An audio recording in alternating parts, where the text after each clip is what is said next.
spent it money.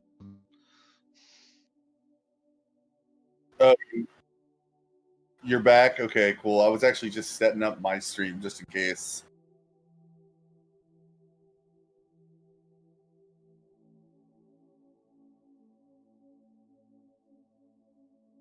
Yeah, you're probably gonna end up. You were gone long enough that it streamed. So yeah.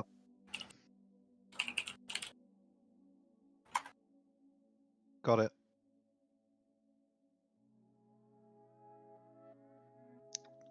So let me grab that, and I'm gonna dump it into the chat, and hopefully people will be able to find it.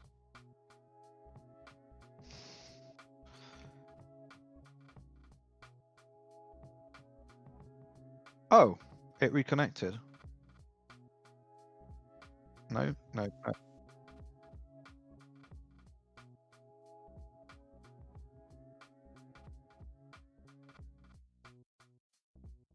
yeah, that was a ride. We only lost almost everybody, so if you could, if you're here, please chill it out. Let everybody know. If the link is new, give them the new link. I'm posting it out on Twitter. We are back after some technical difficulties. Dumping it everywhere.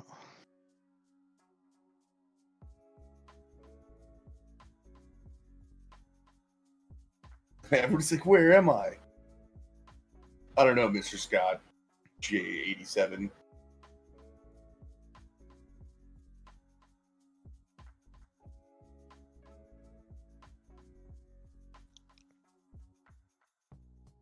Thanks, Susan. I know Susan had nothing to do with this, but I'm going to blame Susan anyway.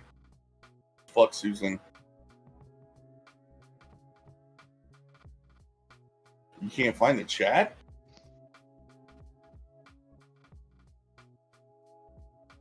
Wait, what are you talking about? The link to the video? Yeah, hold on, I got it. I'm already in. I see us up and running and live. No sound though. Why is there no sound?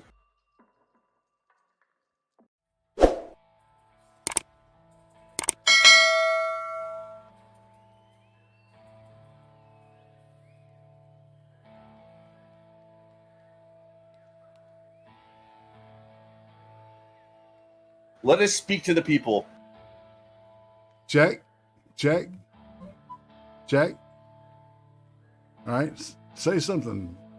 Check. 1, 2, check. Can you guys hear us? Yeah, they can hear you now.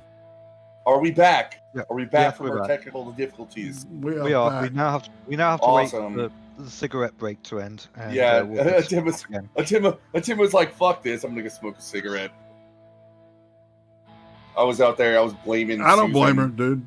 Even though Susan had nothing to do with this one. I don't know, man. Blame Susan anyway. I really, fuck her. it just every like 3 or 4 weeks, it'll just do this, man. So, there's nothing you do, man. It's just internet shit. My router resets randomly too. Now, it's always at like 2 in the morning on a Saturday where my router resets. Right on. Or a Friday. Like it'll be like 1 or 2 in the morning on a Friday. My router resets, but for some reason this router, out of all routers that I've ever had, maybe it's because it's a gigabit router, it takes fucking like 15 minutes to restart. Hey man, when you put the watch in the oh, there we go. Thank you, sir. There we go. All right. I do think the Matrix is reloading at the moment, though. Yeah, YouTube are implementing something new. There's been too many streams where there's been problems today. Probably. They're gonna shadow ban Irate even more than he's already been shadow banned. Right. Well, you also don't do the things that they want, where you make a video that's 10 minutes long every day. It's got to be 10 minutes long exactly, and you got to put one out every day. 87. All right, so I'm on the live page now. Hey, Dark Stars 66909, thank you. Back up fairly. Quintifa or Quantifa. Carl DeGroza, greetings, sir. Yeah, thanks for coming back, guys. It's Sticking like with us. the CERN particle I know generator. there's nothing there's nothing worse. It's like I've been there where I'm like streaming a show or a movie even, and it just disconnects for a little bit, and I'm just like, fuck, I'm gonna go do something else. Yeah. Well, okay. All right. So what I'm going to do is I'm going to reshare this on Twitter. Just let everybody know. Yep. Before, like, while we were away, like, I was actually surprised that Object hadn't heard of Lindsay before. His book, Cynical Theories, it's a really good book. Well, if you tell him that you buy it, if you tell him about the bullshit that he and Bogosian and they're saying they can only hear me, so I think you're muted, Irate. Yeah, I'm muted. Yes, Excelerate and Irate and Accelerate are the same person. Maggie Rose. Becca, you can't hear me? The Excel Irate is a play on Irate Prostate's name that I am using for the stream. All right, so let's try it again. All right, this is Irate Prostate. I am talking. All right, give me a 1 if you can hear me. All right, put a 2 if you can hear Excel. Yeah, a 3 for Object. If you can hear us all, talk Object. I'm here. Test 1, 2, 3. I can hear you guys. I cannot find the stream. Where's the Timma? Check Can you not Excel's. hear me? Check Excel. Hold on. I'll put it in the thing. Yeah, I put it in our little secret chat that we have. Sorry. Our secret chat. That's right. It's our There chat we and go. nobody else's. It's a secret chat. All right. It just wouldn't do that. I just popped it on the general page. All right, Yeah, so Madness knows, dude. It was fucking somebody from Susan's team just like went to your house and fucked with your internet real quick. yeah, Just press the reset button on your router. they are listening to us. I'm just saying. They're doing some weird shit, that's for sure. Wish I knew it was See going everything come back on Twitch and shit. See, yeah, I'm running on multiple channels. And Oh yeah, that's right. Wild. You are prepared for the apocalypse that is to come on YouTube. I don't know about that. How long have you been shadow banned? All right. Do you know? God, Honest? Day knows. one. Yeah, this is Such a pain in the neck. I don't know. I'm glad we got you over 1K though. Have you gotten paid out yet? Like I think you Yes. have gotten paid out once now. I've gotten Did you and Uzi go out for a nice meal? No, we haven't. I haven't gotten the first one yet. All right, so I'm waiting for because I didn't want to give them access to my fucking bank, like direct, like my my password and shit. It was like I'll wait, until they drop something in, and then I'll do what they tell me to do. But you're gonna do that, right? You and Uzi are gonna just take that YouTube money and go straight out and buy a dinner you can't afford, and then put the rest away for other uses. Yeah, definitely, man. All right, so yeah, we're going back up. All right, we're up on Twitch, up on D Live, I believe, and on Facebook as well. All right, Wow, people. Facebook hasn't blocked us. Amazing. It is amazing. I'm very happy. All right. Sorry. I'm actually really scared of this picture of Stephen Colbert that I keep seeing. It is like at first it's like, oh, that's kind of cute, and then after watching it for a while, like I'm uncomfortable. Yeah, it's like, have you ever seen the movie 1984? I have. I know what it's from. The and 2 minutes of hate. Yeah. It's also hilarious pointing out that Colbert is basically Big Brother. He just parrots whatever they want, like they want him to say. I think I was 16 years old when I read 1984 for the first time, And like the first phrase was talking about, you know, opening with the 2 minutes of hate. And I'm going, what the fuck? This is crazy. Oh my God, I'm seeing the 1s, 2s, and 3s. I'm like way behind in the chat. Dude. We may have like a horrible lag going on here. Yeah, I think we probably do, but it's at least they can hear us, right? So we'll oh yeah, and as a matter of fact, we probably need to refresh that.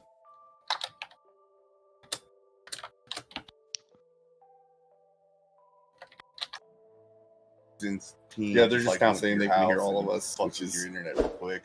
I think it's there we go. Kind of funny. All right.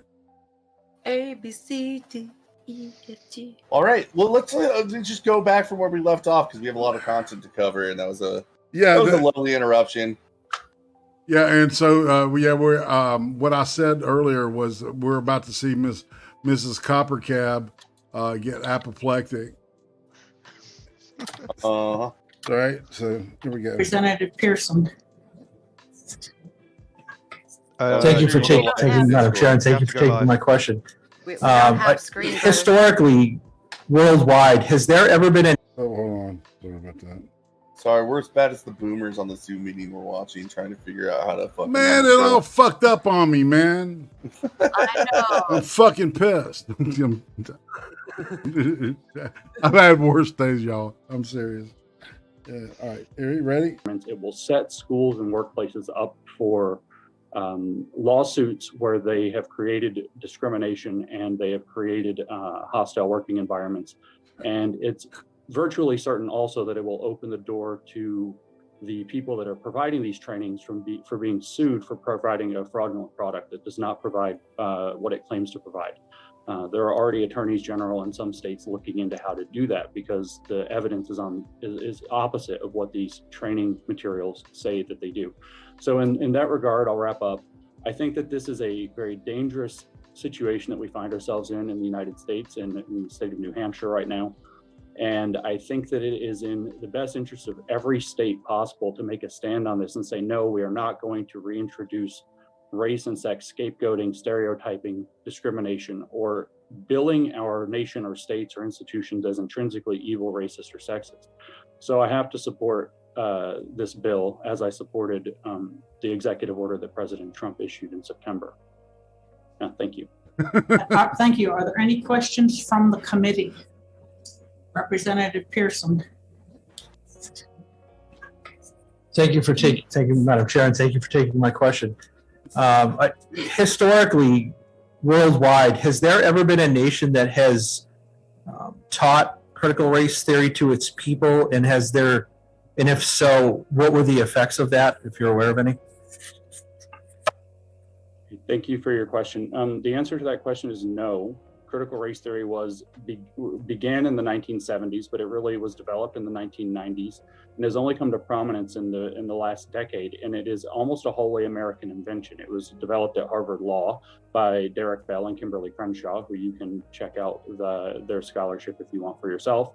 And the closest parallel to what critical race theory teaches and preaches that's been installed at the governmental level is the government of South. What?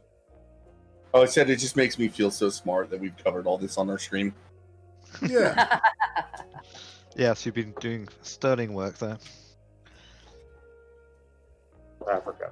You've seen, if you want, you can look up the equity task force that Governor Inslee of Washington installed in about a year ago, a little over a year ago in the state of Washington. And they have an entire section in which they speak that part of the goal of their task force, which is using the same ideology, is to move the government of Washington in the direction of the government of South Africa. So if you can look at what's going on in South Africa right now and think this is the direction that for my state, this is the direction for the United States, that's the closest parallel that you'll find. But critical race theory is an American invention. It's quite new and it has not yet been installed, except that it has kind of taken over in places in the United States over the past, 8 months or so, pretty significantly, leading to President Trump issuing that order. Couldn't agree more with South Thank Africa. you. Representative Schultz, you had a question? Yes, Madam Chair. Thank you for taking my question. I think I know who you are. Are you the same James Lindsay that is on Twitter as @ConceptualJames? Yes, that's me. Okay. Madam Chair, I know that this is going to be a difficult question, but I'm asking it since he claims to be a national expert and mean no offense to the committee. And Here it comes. Wow, character Yeah. assassination. Prepare yourself. Mr. Lindsay, isn't it true that you have been, I guess, examined as someone who has issued death threats against the Jewish community and prominent Jewish activists? That is not relevant to this bill. And I mean, I'll speak to that because it's false, and my name is Dr. Lindsay, if you don't mind. And you're a math professor, correct? Not a sociologist. Snap. That's Dr. Lindsay. Bitch. That's right. Just like fucking, Dr. Jill Biden. Biatch.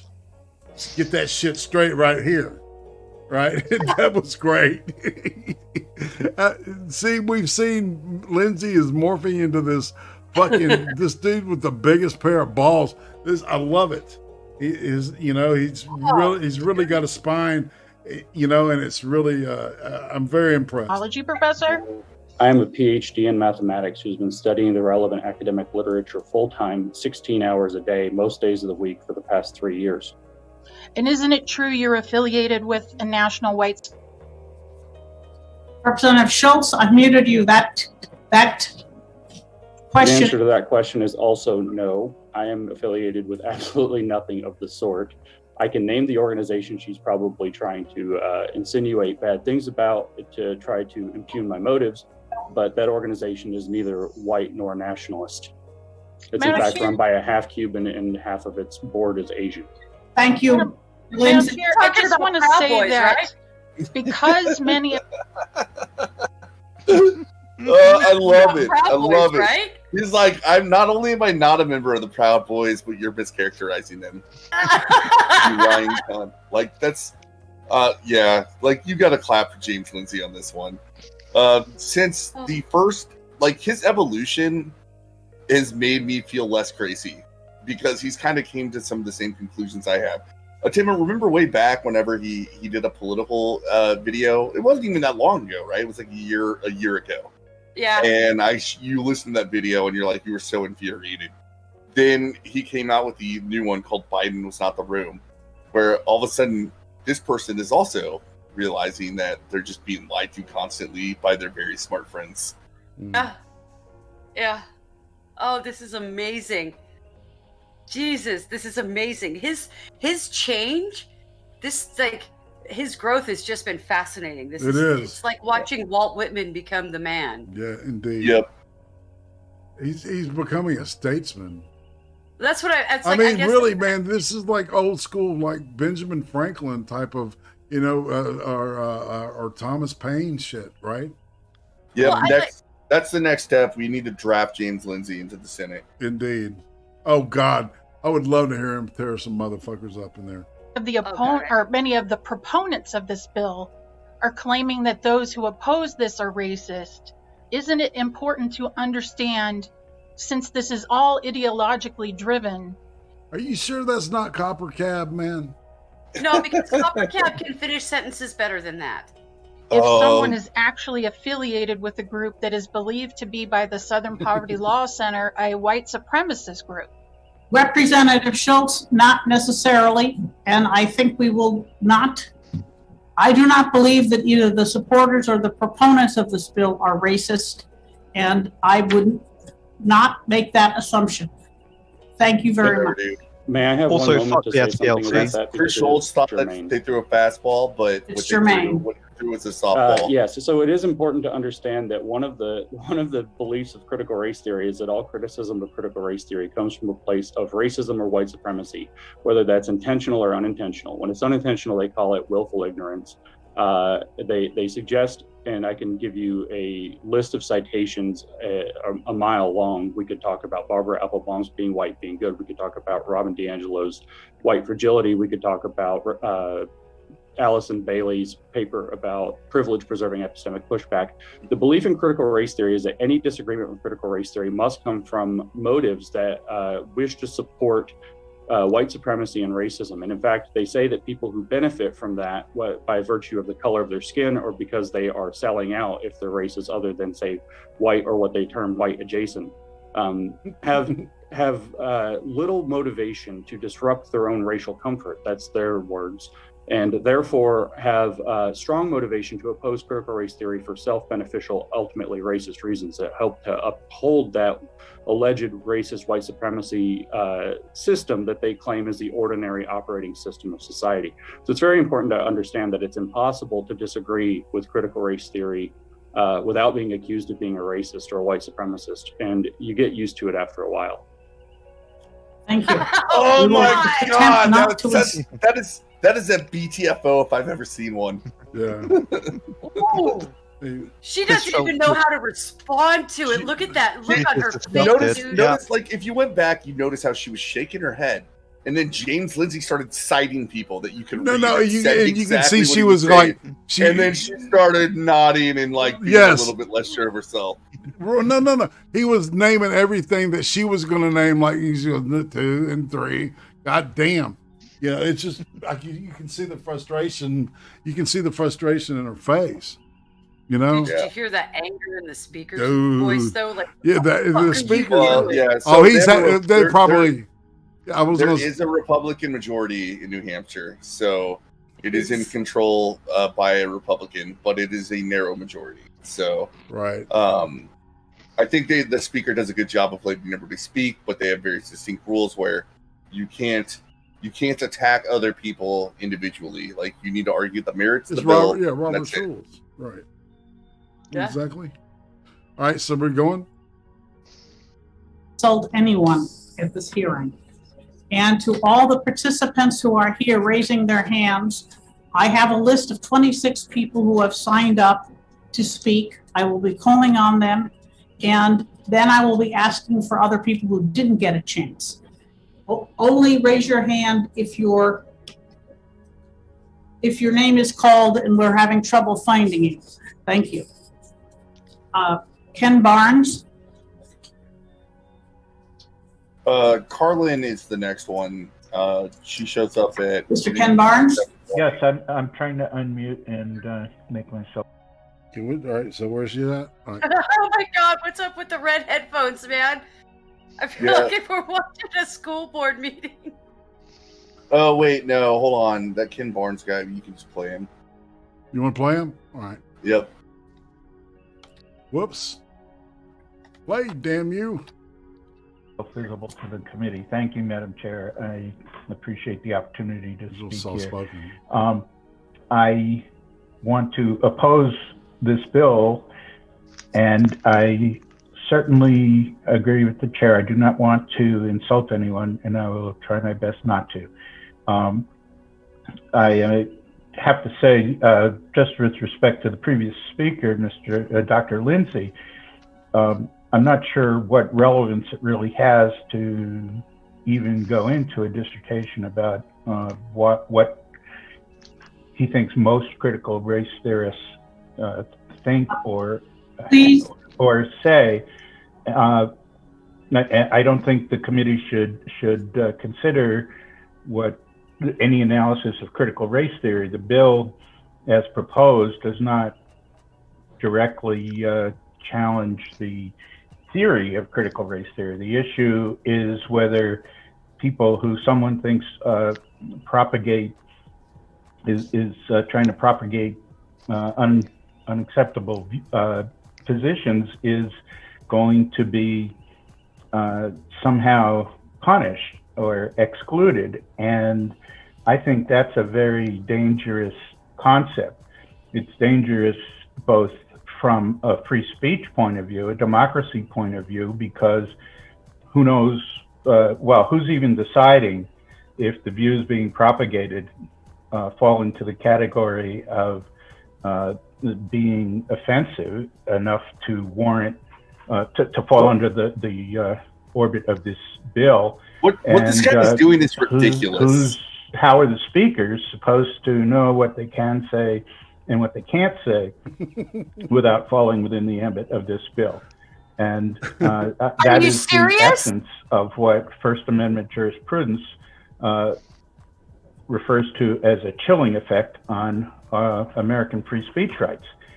You chill your own speech. You censor your own self. If you're going to pause it, it's a because good you don't time. want to say anything that's going to be perceived by the powers that be as being illegal or not appropriate.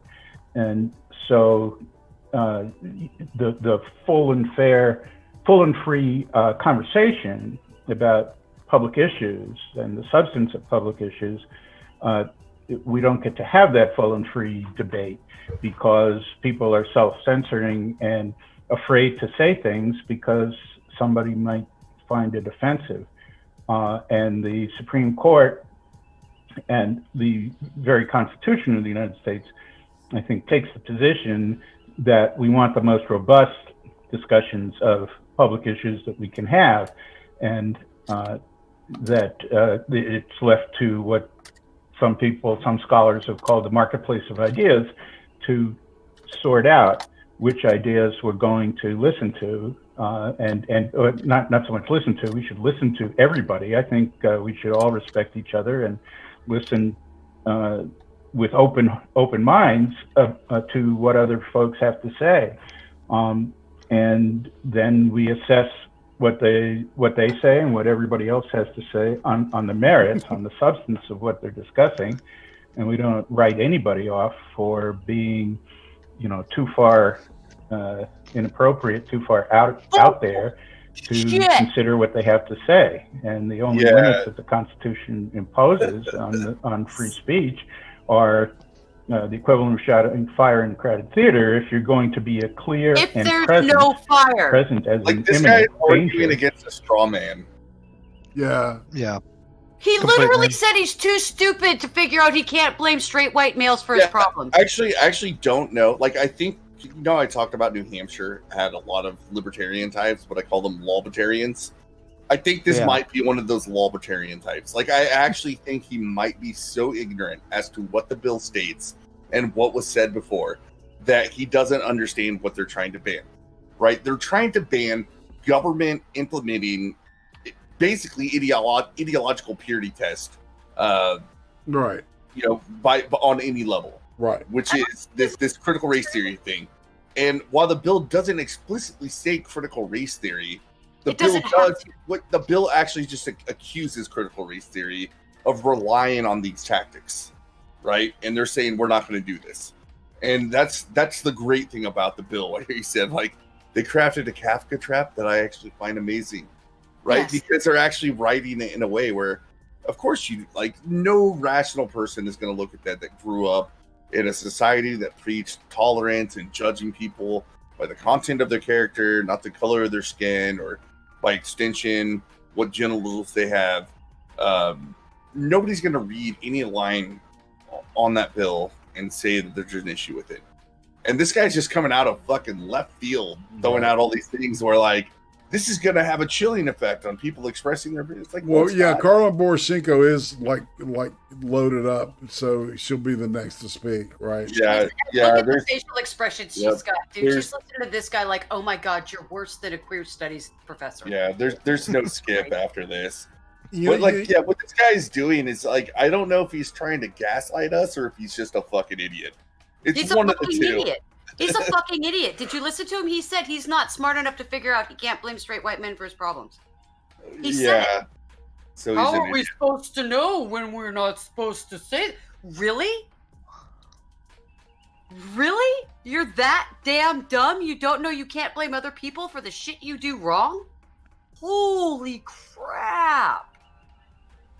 Sorry. Well, and I just want to reiterate that whole 1A thing does not apply. It is not this bill in no way limits private citizens from doing what they want. It only limits the government from not adopting a certain ideological standpoint, which is not much different than what the Second Amendment does, where they can't adopt ideological standpoints based on religion. Right. But it's not religion, and that's the problem. It needs to be labeled as a religion. Well, it is a religion. But This is a dogma. No. I totally agree with you. We've had this talk, right? Like you make these axiomatic assumptions that are not based in objective reality, so forth and so forth. And anybody that has just tuned into this stream, granted, we go on pretty long, but if you go back to the very first accelerated deconstructions, we talk about a lot of these topics. So, yep. Are you ready? Yep. Yeah. Also, we're like on maybe a 30 or 40 second delay. Causing violence or insurrection or something like that. So I think the bill is, again, to use a legal term, I'm sorry to use a legal term, but it's overbroad and it's vague. And both of those are reasons why the courts of the United States for 200 and some years have been striking down such statutes. It's so incredibly Thank you very much, specific. and I urge you to IPL this bill. Thank you. Representative Blackus?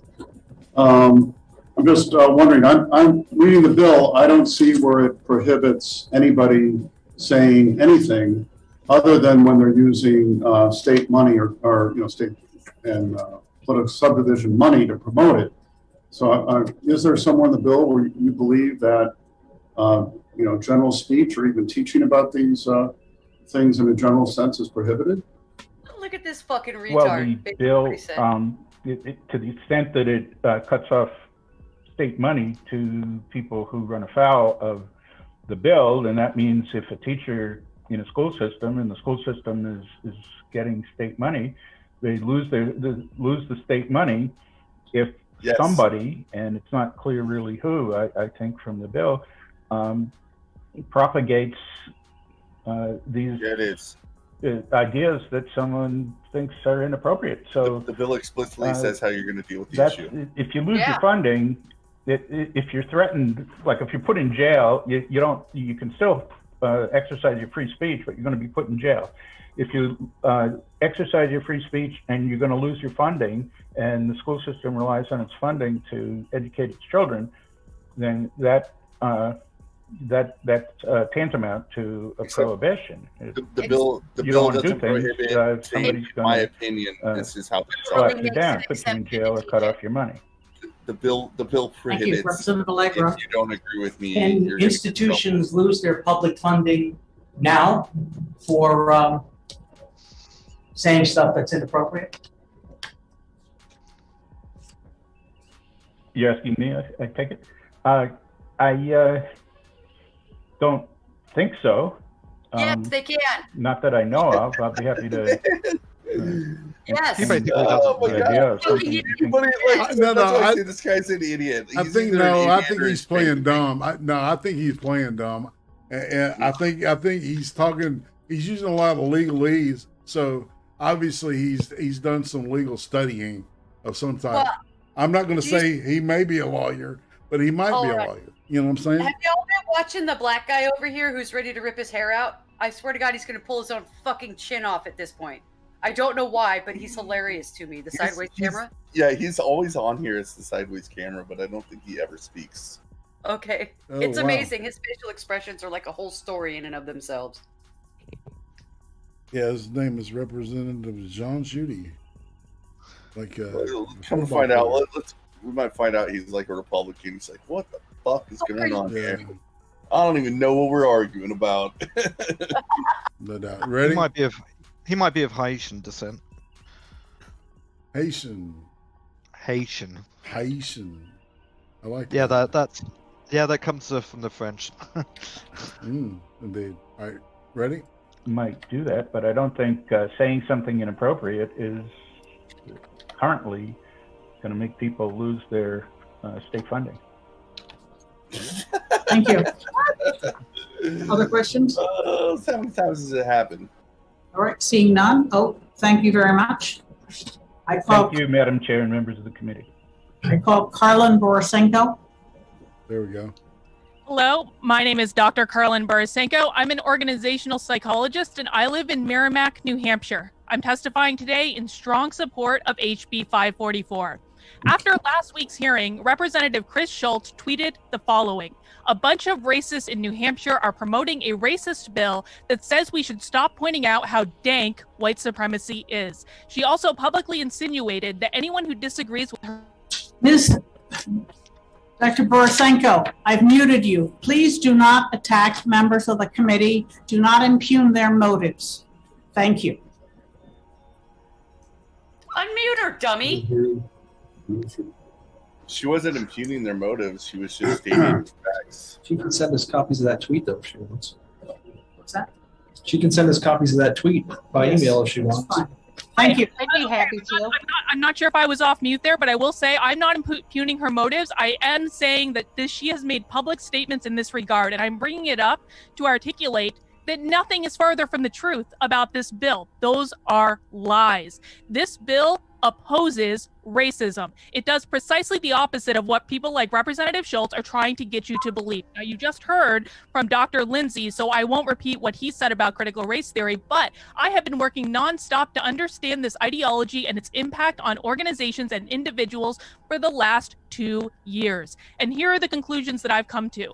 Critical race theory is dangerous and toxic. It teaches people to hate themselves and inflicts tremendous pain and guilt for things they are not responsible for. Let me be really blunt. Critical race theory teaches people that if you were born white, you are inherently racist. And yes, Representative Schultz, that even includes you. The best-selling book, White Fragility, is one of the Bibles of critical race theory, and in it, author Robin DiAngelo, herself a white woman, confesses that she has been racist since the womb, has been racist her entire life, and will always be a racist simply because she is born white. It is not a question of if you are a racist, it is assumed. And the only question is how your racism manifests. HB 544 would specifically ban these ideas from entering into state agencies and state contractors under the guise of diversity training. Now, I'm an organizational psychologist. I do corporate training for a living. Not all diversity training is based on critical race theory. There are wonderful diversity training programs out there that have nothing to do with this ideology and would not be impacted by this bill. The Democrats who are telling people that this bill would ban diversity training are lying to you. The bill only addresses trainings that teach people they are racist because of how they were born. Let me tell you how this training manifests in organizations. They start off by segregating the white employees from all of the non-white employees. Yes, under critical race theory, segregation is a good thing. Then they make the white employees confess to their racism and sometimes even write letters of apology to non-white employees, even if their behavior has not been racist in any way. Remember, their racism is assumed because of how they were born.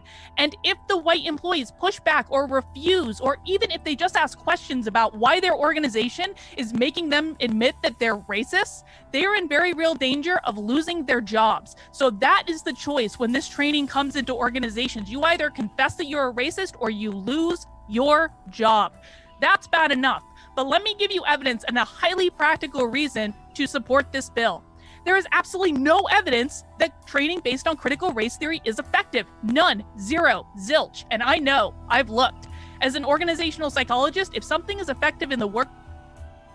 Thank you, Ms. Borisenko. I think we've gotten your testimony. Wow. Do you have a few seconds of highlights that you want to add? Well, I think that there is one more thing in that you are going to hear no testimony today that says this training is effective. And as a New Hampshire state resident, if my tax dollars are being spent on something, I want to know that it's actually effective. So critical race theory creates more racism, not less. It is not going to make organizations fairer, more open, more diverse, or any of those things. It's going to do exactly the opposite. So I strongly encourage everyone to support this bill and protect the people of New Hampshire from this harmful ideology. Thank you. Are there any questions? That was very effective. I know. like it hurts. I was posting in chat where I was like, I don't find Carolyn particularly attractive, but during this rant, I got rock hard. Yeah. Nice.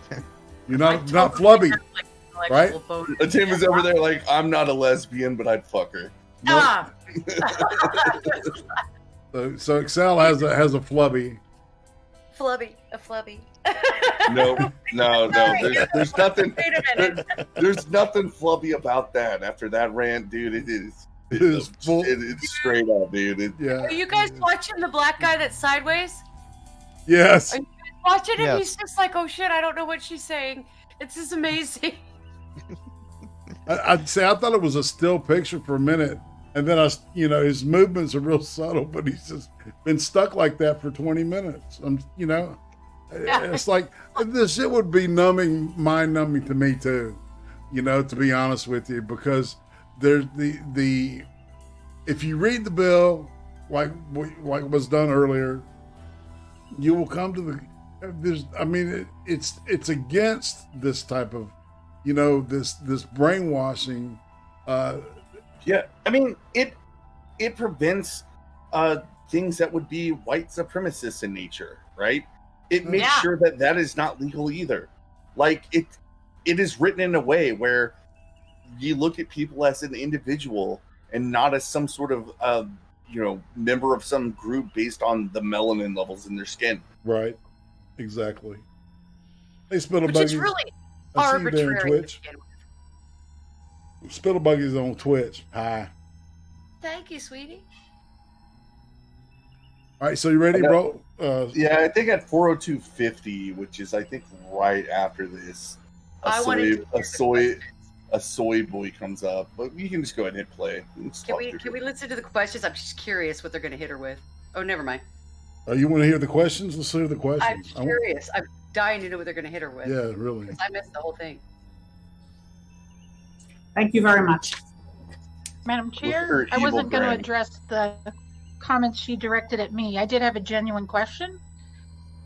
Yes, if it's a question, ask it. Since this bill also addresses gender and, gender. It doesn't. I just wanted to see if you're the same Carolyn Borisenko who wrote the article in Forbes magazine about the gender pay gap. Yes, absolutely, I am. The gender pay gap is a myth, and I am Dr. Borisenko. Thank you. Yes. Yes. Thank you. That answers the question. The same SmackDown. They've been hanging out together too much. It is beautiful, isn't it? Damn, dude. Right? Oh, the Schadenfreude. Schadenfreude is good, yeah. I call Jacob Bennett. Hi, thank you to the committee for hearing this testimony in opposition to HB 544. What? Oh my God! It's like Notice he has pronouns in his bio. Okay, it's like the anti-sticks. Yeah. He, him, his. Okay, that's good to know. This guy's great. He's going to use all the social justice jargon to try to work his way around of justifying racist policies. All right. So you need to get your fork and a bowl for some word salad. Yep. Right. And if you got any good dressing, you don't need it because it'll taste like shit. My name is Jacob Bennett, and I represent myself today. For the sake of full disclosure, I would like to note that I am currently employed as an adjunct in the education department at UNH. HB 544 does not identify critical race theory in its description of divisive concepts, but seems to be a fairly transparent reaction to it and other critical lines of inquiry that seek to identify and dismantle systemic racism, sexism, ableism, and heteronormativity in our society. And in any case, one of the bill's co-sponsors identified CRT by name when introducing the bill last week. As to the text of the bill, it appears to misconstrue the premise and purpose of critical inquiry, which does not rely on essentialist notions of race or sex or gender or ability, but instead relies on empirical study of historical developments and current practice in law and in broader society. Yeah, let's pause real quick. Yeah, empirical by whose standards, fucktards? Oh, no, hold on. To the extent, so first off, we have talked extensively on the stream about how objective ways of knowing are not important to the critical theorists, and they aren't. Yeah. Like it is well written in there. Like they do not believe in objective truth. Well, no, so whenever he brings up empiricism, even by his own standards, as being somebody who supports critical Right, theory, you know that he can't believe it that much or put that much weight into it. However, to the extent that they like to use empiricism, what they do is do a very simple analysis. And when I say very simple, I mean almost benign, useless analysis by looking at, well, is there a disparity between these two groups? Well, obviously racism exists, right? That is the premise, because it is the natural order of things, like James Lindsay said. So anytime that you can segregate groups based on race and there is a disparate outcome, there's racism. And I have talked many of times about how ridiculous that is. That is actually the norm. It is the same argument to say that disparate outcomes do not ascribe racism to America, or the same reasons why I would say that there's not some sort of Jewish conspiracy in America, right? These disparate outcomes, they happen for multiple reasons.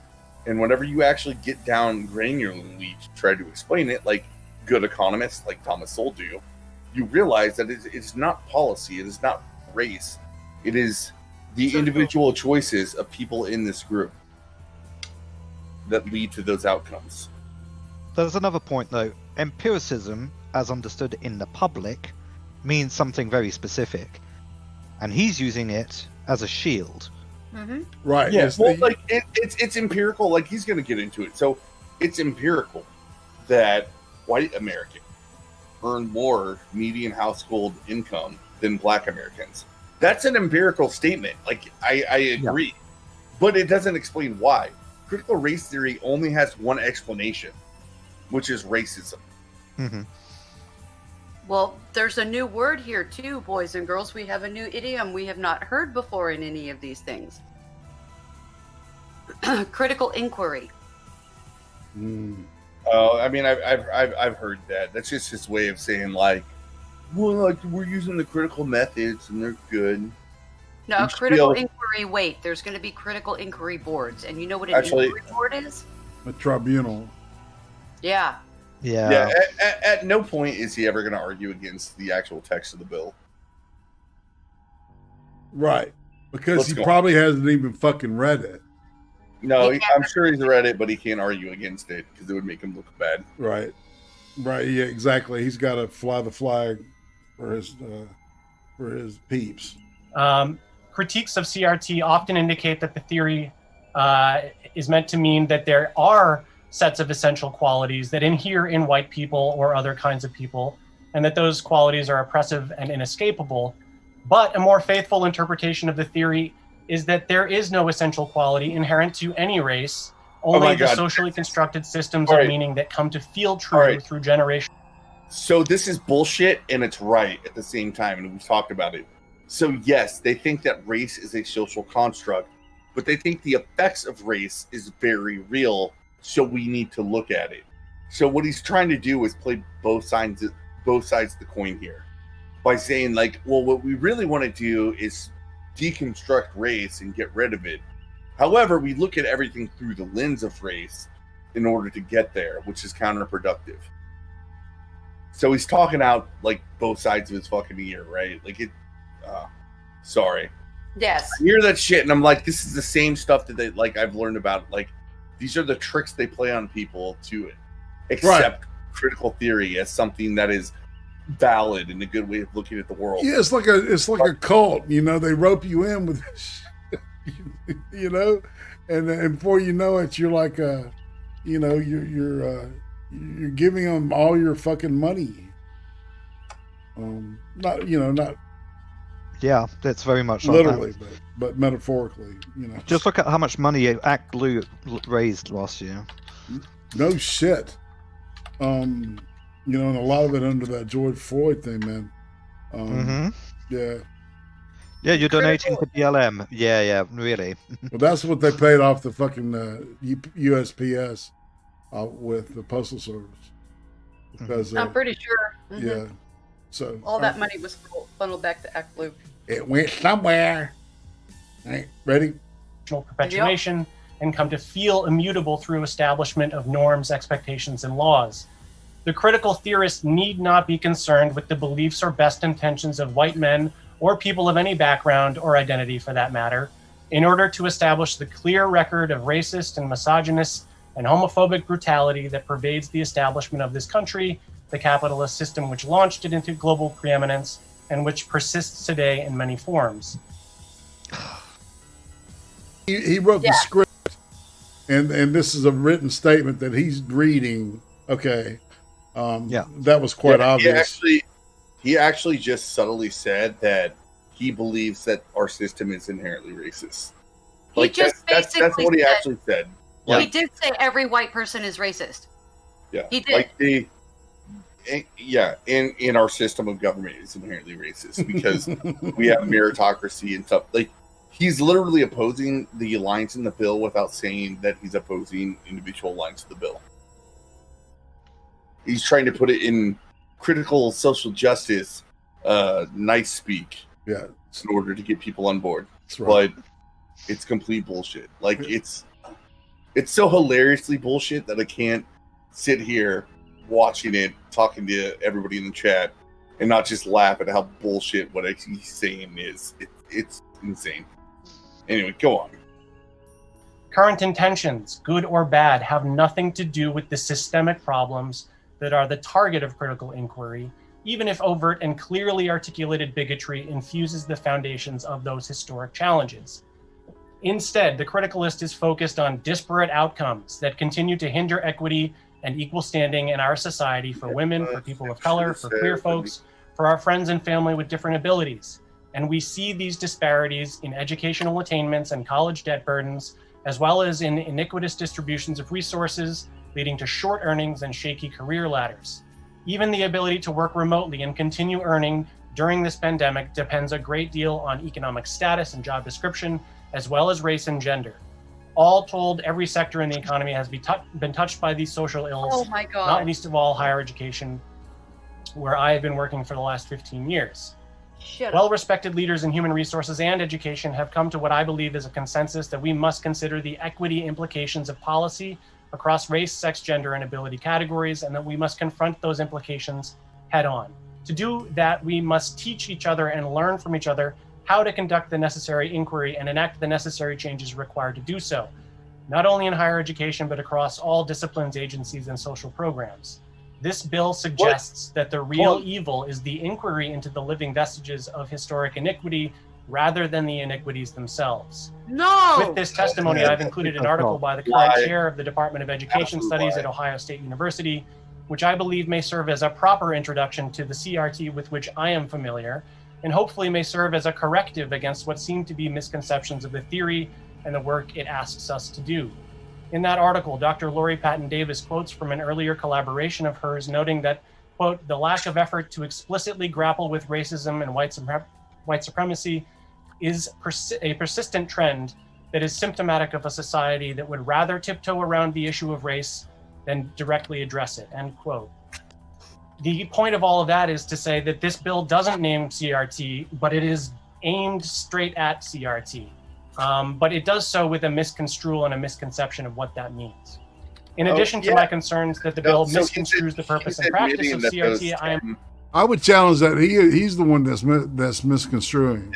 Yeah, he's admitting that those 10 points of why of saying like you can't racially scapegoat, stereotype, or say that the government is trying to be inherently racist, because to be honest, that's a reflection of the people. Right, we're electing our government people. So you're saying that people that elected them are trying to be racist. So he's saying that we're misconstruing things by saying that we should ban any kind of theory where we're trying to tell people they're fucking racist, right? Even though they weren't trying to be. And we're misconstruing it, though. I'm gonna get an aneurysm trying to think like these motherfuckers. It goes back to what James Lindsay said earlier. It's like criticisms of critical race theory. You're either racist or you don't understand it, right? Mm-hmm. You're too smooth-brained to get it, and that's all he's saying. Like, he's saying it with that word salad, hodgepodge bullshit, but that's what he's trying to get to. Right. Is that if you don't understand critical race theory and why things are important, it's just because you're either too dumb or too racist to get it. Yeah. Well, sorry, I'm enjoying cake. Sorry. Carl's birthday was this week, and the man is a master baker, and oh my god, sorry. He's a master baker. Oh my god. Master baking right now. Master baking. So that's what y'all call it, huh? Chocolate Anyway. coffee, chocolate cake with chocolate ice cream cheese ice. Oh my god. Okay. Anyway, Dude, from scratch, everything made from scratch. spankage. So That's right. That's the best. Always So- from scratch. he brought me the chocolate so I wouldn't have like a heart attack. It was to increase the endorphins so I could handle this. There you Smart go. All right, ready? There. I'm also deeply concerned that this bill infringes on the free speech rights guaranteed in the First Amendment of the U.S. Constitution, as well as Article 22 of the New Hampshire Constitution. Given the similarities between HB 544 and former President Trump's Executive Order 13950, it should be noted that the order that Trump put forward in September was blocked from implementation by a federal district court injunction on grounds that it appeared to violate First Amendment protections as well as due process rights.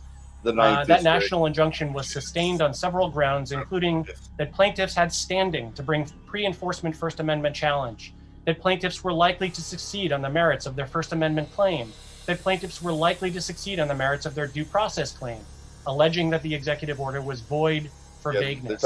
I see no reason why the courts would see this bill any differently in terms of the very real harm it would do to speech Well, and let it due go to the process Supreme rights. Court if you're that worried I about conclude the written testimony, which I've submitted to the committee, with a few rhetorical questions. I won't read them out loud here, but the basic premise comes down to this. Given that there will be political appointees under this bill if passed, I wonder whether they'll be coming to my class to make sure that I'm not saying the wrong things. And if I do say the wrong things, I wonder if they're going to fire me on the spot or just... Well, wouldn't you have it that way? Oh my god, I actually don't feel bad for you. Exactly. I hope they fire you on the spot, you But self-hating they're- racist. But they aren't going to, because the bill explicitly says that it's like in terms of academic inquiry, this restriction does not apply. Oh no, it does. It does. It only does. Well, no, it only does. No, if you read the bill, it only applies if you are explicitly saying that these people have to agree with it, right? You can teach it in an academic sense. The person doesn't have to actually agree with it. They just have to understand the course material. That is very, very different. You can still teach it. It is said explicitly. That's why I had you read the bill beforehand. It's so people know that, like, what this guy's saying is basically a lie. Okay. Like, But it does say that you can teach it. It says you cannot promote it.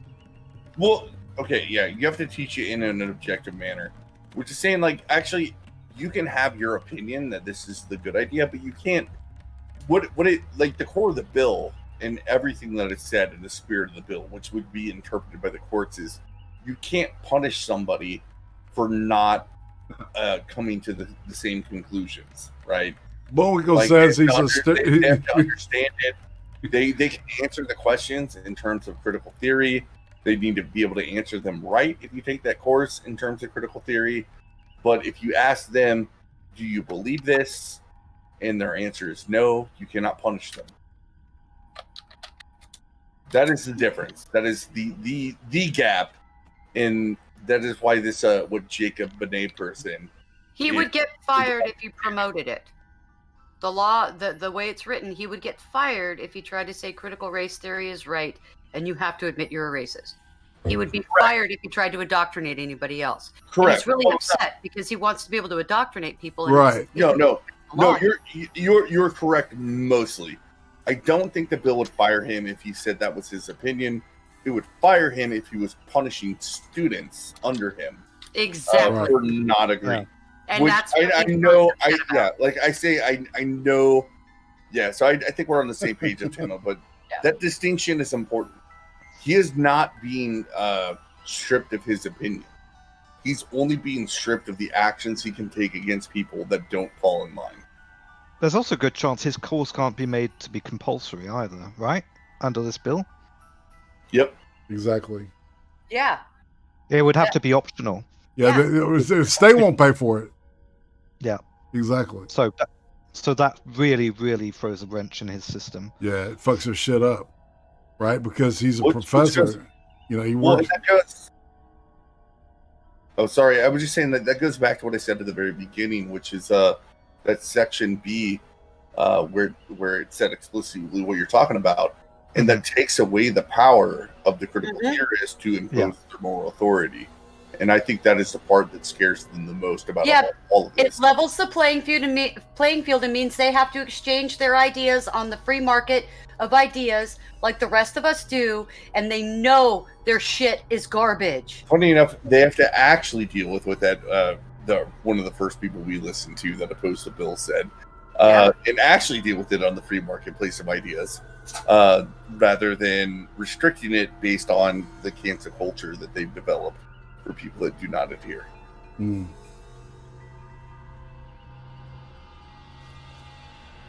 Dude, I'm pretty sure this guy is into pegging. Being pegged, I should say. Okay, guys, Yeah, let's be real here. This guy is into being pegged. It looks like it. He's got that face. He made sure to show up to the Zoom And the hair. pronoun. In a robe! Do you guys realize he's wearing a robe?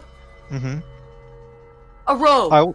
I also realised that Representative Chris Schultz, amongst all the others, is actually appearing in her kitchen. I wonder what she's sitting on. Remember, she's sitting through this for 6 hours. I hope she's on something that she finds comfortable. I There's think the rest of everything them is that- comfortable when your ass is that wide. Probably. So, all right. So, Whereas is this everybody else like? is not list. Is this like a committee meeting? This is the actual Senate of New Hampshire. Oh fuck! Molly. Oh, it's a Senate meeting. Great. Yep. And this has passed now? Has this passed or not? I think this was just. They have not voted on it yet. This is the big one here. Yeah, that was Right. this was like the day before yesterday or yesterday. Yeah, this is very recent. Yeah, this happened this week. I'm gonna skip through some of my timestamps because we had technical difficulties. We've been on for 2 hours. Let's go to another proponent for the bill, which we talked about, which is Christopher Rufo, which explains what CRT actually does. That's 40947. That's fine. Hit play. Right. Have happened without the hundreds of years of slavery that allowed it to happen. That's what I'm saying. Thank you. Thank you. Not the other way around. Thank you. I called Christopher Rufo.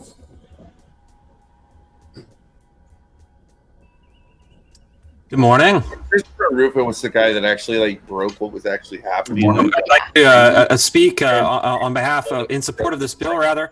If you look at the language in the bill, it's quite clear. All it does is say that you can not stereotype, scapegoat, or demean individuals on the basis of race and sex. This is the basic moral takeaway of the 14th Amendment and of the 1964 Civil Rights Act. Critical race theory, as it's implemented in institutions, actually does all of those things. It stereotypes, scapegoats, and demeans. It traffics in notions of race essentialism. It promotes harmful and divisive stereotypes based on inborn characteristics. It also creates a hostile working environment and would put the state at risk of legal action. And finally, I think that it's very clear that these are also violations in many cases of the Civil Rights Act. I'm the director of the Center on Wealth and Poverty at Discovery Institute. I'm a contributing editor at City Journal Magazine and a visiting fellow this year at the Heritage Foundation. I've studied critical race theory. I've done the investigative reporting, and I'd like to just share a few examples of what happens in the real world as these programs are implemented. You gonna say something? So? Oh no, I was actually typing the memes. He was saying some things, but I sent him the link to the actual bill. Yeah. Memes. My challenge to you: read the bill, and then after you've read the entire thing, join the waiting room. We will pull you in, and you can tell me all the objectionable parts about the bill. Yeah. And I thought I saw Smoke Steve was asking for a link, and this goes through Discord. And I need to know your Discord, and I would invite you for that.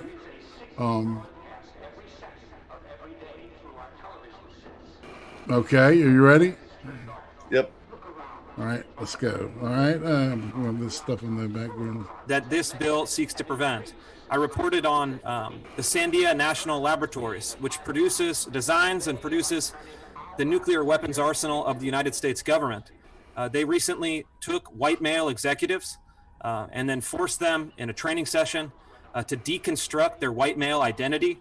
It said that being a white male is analogous to the KKK, to white supremacists, and to lynching, and then forced them to apologize for their inborn traits and write letters of apology and in the abstract to women and people of color for the way that they were born.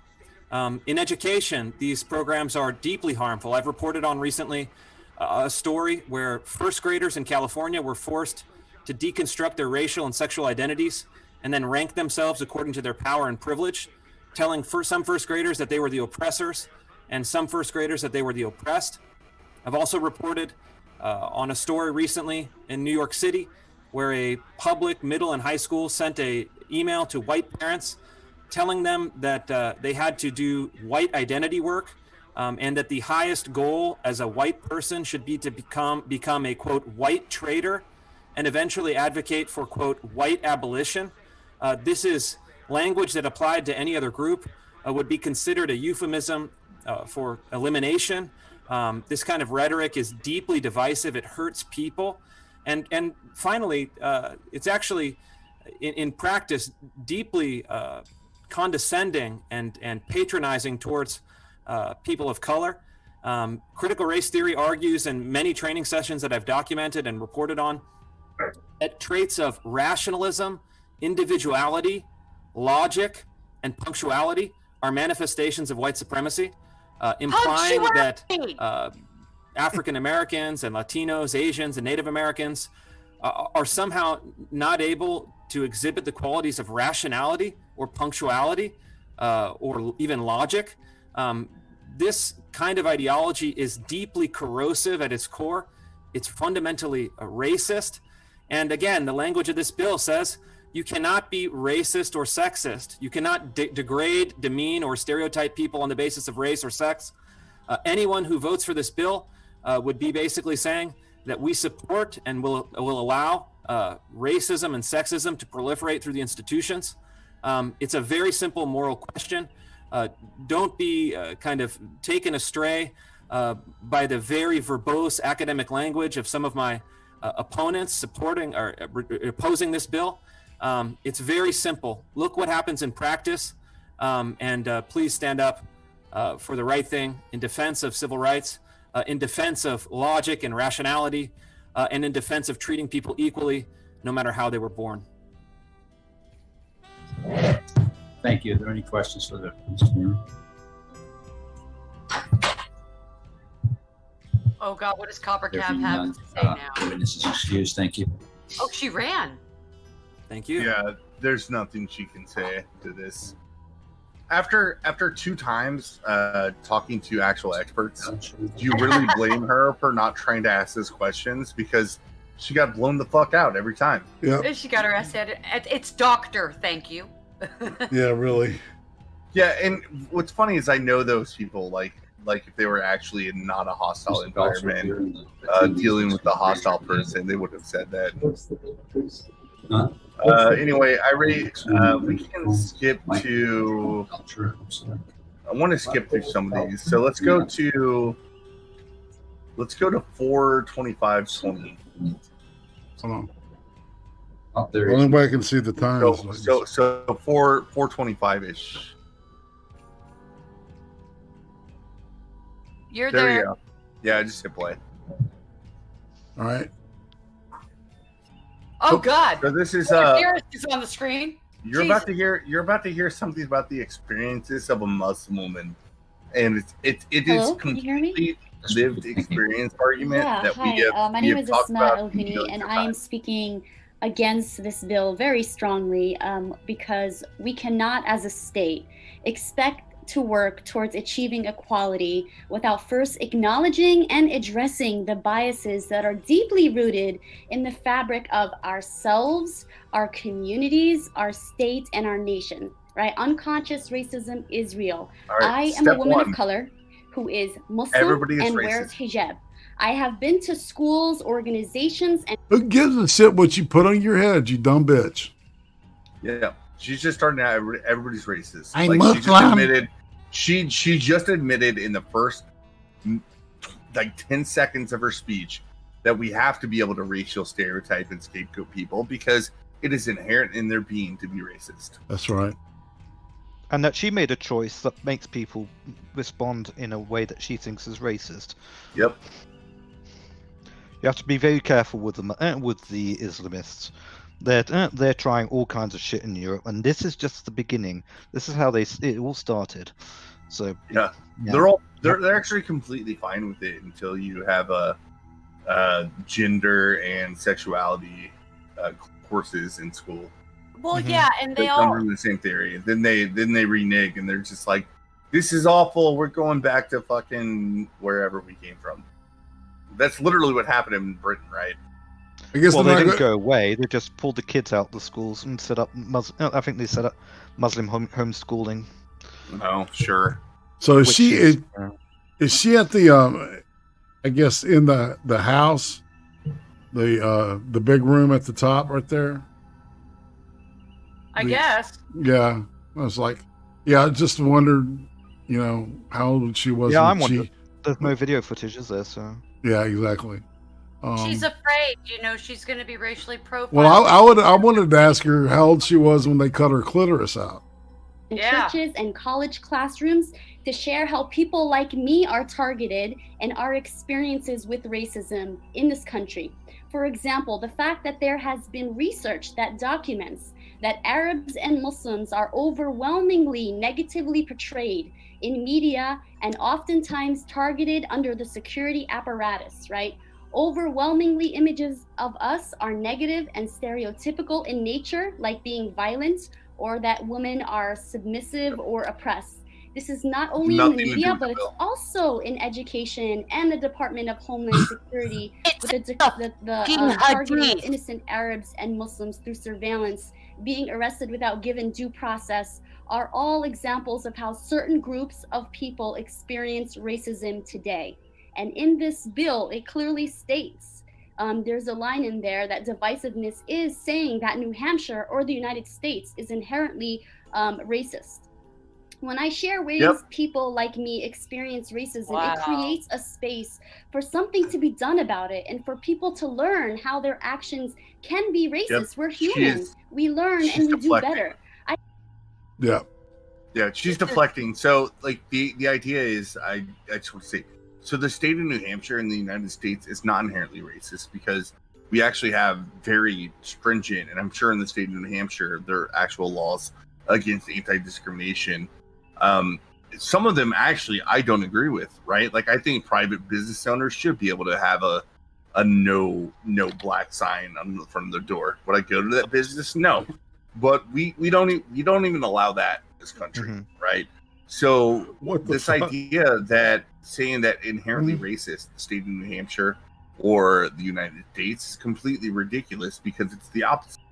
It is inherently trying to be like remove any kind of racial stereotyping to the point where it steps on people's individual freedoms to just be a racist asshole.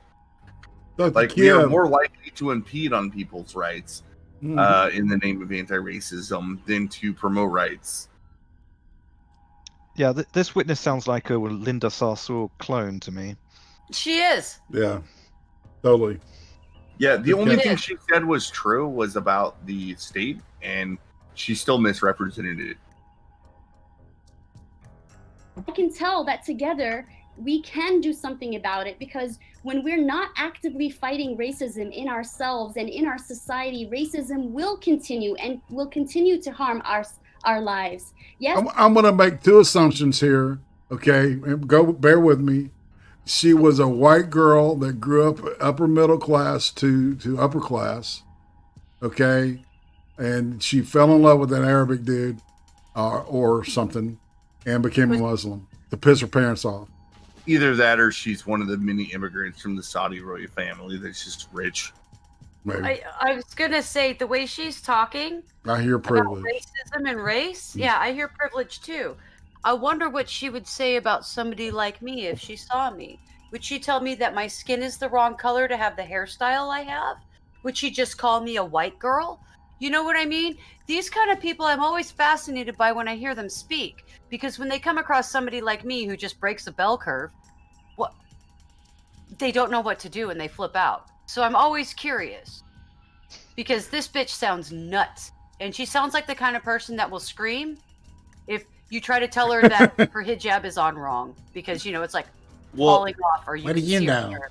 This woman is a perfect example too of why it was so important for Tim or somebody, but Tim and Reddit, the bill before we did this, got started in this. Right. So right. It was really important for people to understand what we're actually arguing about. Also, I'm not surprised that they rolled out a Muslim for this. I don't know if you know the concept of Islamo-leftism. That's being debated a lot at the moment in Europe, which is your objective ally. Well, that Islamists and the far left are objective allies, and basically the far left is being used by the Islamists to push their agenda to the point where, until when they won't need them, and they'll be able to eject them. And I suspect maybe the Democrat who managed to get this person to come in and witness is one of those. Yeah, actually, I feel like what you're saying is they try to do a little bit here. This is something I actually showed up to a rally back in, I think it was 2018. It was one of those, I forgot the organization, but they were the ones that were very critical about Islam and saying that Islam is inherently a very destructive religion. And so I showed up, just took pictures, talked to some of the people. But they said exactly what you said, is where they're trying to make leftists kind of combine and pretend like the problem doesn't exist. Well, I mean, if I'm a leftist, allows a very authoritarian, a very anti-Western ideology spread and have authority in Western countries. I mean, but people are with leftists. Well, they use the accusation of racism whenever you try to oppose them on any reasonable grounds. Yep.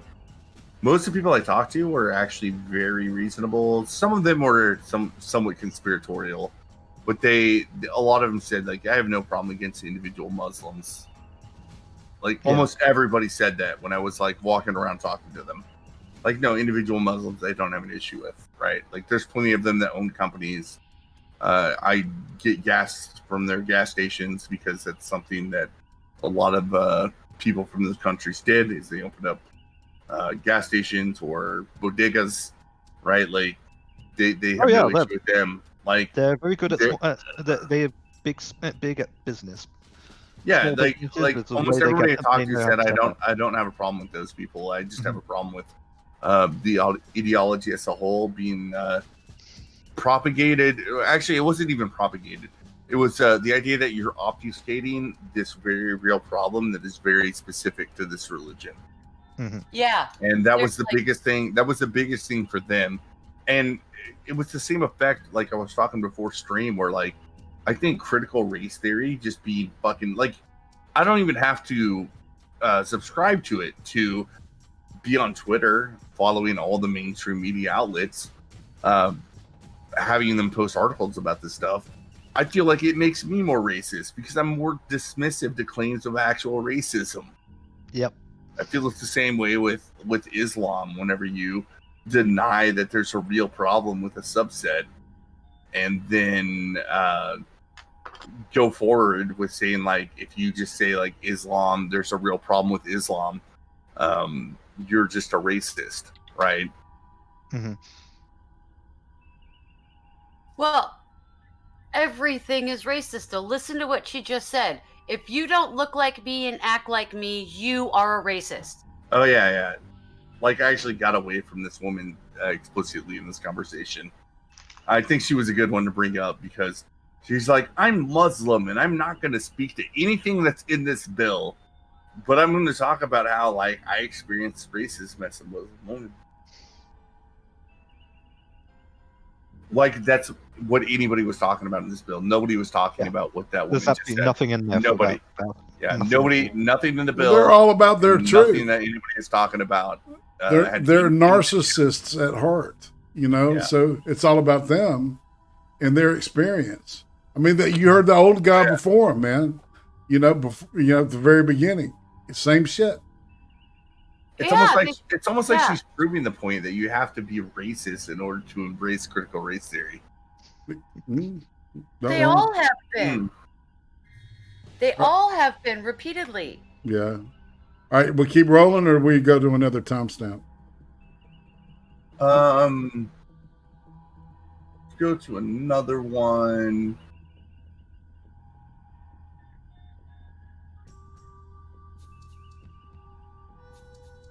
Let's do the base business owner at 4041 or 441. There we go. I'm backing up to that. Okay. Couple of days. Please do. Thank you. Thank you. There being no further questions, I see. The witnesses appreciate your testimony. Thank you. At this point, I will now call on Dan Richards. You have to unmute yourself, sir. There you go. Thank you very much. Thank you, members of the committee, for the opportunity to speak. My name is Dan Richards, and I live in Etna, New Hampshire. I also run a company that employs over 200 people that is located in Lebanon and headquartered in Lebanon, New Hampshire. I come to you today to support and respectfully request you vote in favor of HB 544. My family and our fellow citizens in New Hampshire do not believe racist and discriminatory practices are acceptable under any circumstances, and this bill would forever enshrine that belief in New Hampshire law. My wife Melissa and I had 2 young children. Our daughter is in 2nd grade, and our son will be entering kindergarten next year at SAU 70. My wife and I are deeply concerned about what is being taught and the trainings that are being conducted in our district. But I don't come here just for myself and my family. I also come here today out of concern for the dozens of my employees' children who are also being educated in New Hampshire. Let me give you an example of what is happening. This past spring, a course was taught entitled Exploring Whiteness and Becoming an Anti-Racist Activist that contained blatantly racist and anti-American topics. Mm-hmm. The course syllabus, which I have, will be submitted following my testimony for your review. A brief summary of the objectionable content includes, number 1, a quiz that asks, the rise of white supremacy was tied most directly to A, Indian removal, B, slavery, C, the Declaration of Independence, D, the US Constitution, or E, ancient Greece. The answer demanded, C, the Declaration of Independence. Number 2, a 2-hour and 13-minute lecture given by an individual named Tim Wise. Mr. Pause it quick. That's fucking insane. Like, that's the reason I tagged this one and I was like, we have to listen to this person sing. God damn it, their curriculum and he even is has the syllabus. It sounds like the 1619 project. Yes. It's fucking nuts. It's absolutely insane. Well, see, and that's what's been going on, though, in the past 6 years. They've been squeezing this shit slowly but surely into the classrooms, and they're getting younger and younger with the indoctrination, because that's what it is. It's brainwashing, and it's horrible. It's horrible to do these little children, and then they tell them, well, your mommy and daddy, they might not understand. And you know, if I ask mommy if this is hold on. If mommy, if I tell mommy what happened and mommy reacts negatively, that'll mean mommy's a racist, and I don't want mommy to be a racist, so I'm not going to tell her. You see? Do you see what I'm saying? Well, yeah, and the converse is that you oust your parents as not following this doctrine, and then your parents have to sit through the struggle session, and that's what they want to do to people. Yeah. Yeah. By the way, don't listen to the edge. Don't listen to the lessons your kids are given while we're zooming, while we're doing these Zoom calls to your house. Don't you dare listen to what we're saying. Well, see, Excel, I've got the whole New York City school curriculum, BLM stuff, and I'm dying. I would love to go through that here on this thing. Well, like we'll have to do it next stream. But No. this is so I'm similar. not talking about tonight. I'm talking about later, because I think it's something that we need to really. I mean, that's really the fucking terrifying part about all this stuff is they're fucking with our kids in all kinds of ways. The issue is that the very smart people that are trying to pretend that this is not a big deal are wrong. They're just fucking wrong. And you know what? I was following the coattails of James Lindsay. I started the stream. You were looking at it and you're like, you know what? It's right. It kind of aligns with your Becca Farlow stream on communism every Monday, which you can tune into tomorrow. Monday.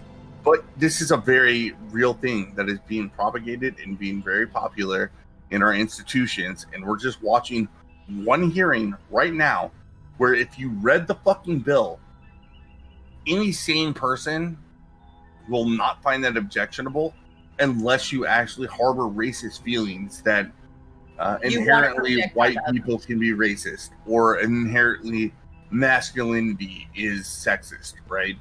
Like those two, just like James Lindsay said at the beginning, we've spent the last 200 years de-emphasizing the importance of that through the lens of liberalism. And now you want to reintroduce it? Right. Yep. Did you You're see not going to get the outcomes you think. There? I think she, when she saw the guy come up and start talking, I bet she tweeted out to her followers to dig out all the dirt they could find for her on him. She had. She's on her tablet just. And they did a bad job. Honestly, a bad job. James Lindsay, even though he's being more of a firebrand, none of the things that she accused him of, being part of the Proud Boys, he might have talked to one sometime. Doesn't really mean anything, right? But he's death generally against Jews. Yeah, that was that's ridiculous. That came out of left field. He never said anything close to that. But does she do the same thing for Dan Richards? No, I don't know. I don't know. I don't think so because Dan Richards is a private citizen. Yeah. But this guy, I have him labeled. So in our side chat, in our side chat, I had some other timestamps that we skipped, but I have him as base business owner. We're gonna finish up. We're gonna finish off the most honest racist person on the stream. So let's get through this and then get through the last video I want everybody to see because goddamn, the last person doesn't even hide it.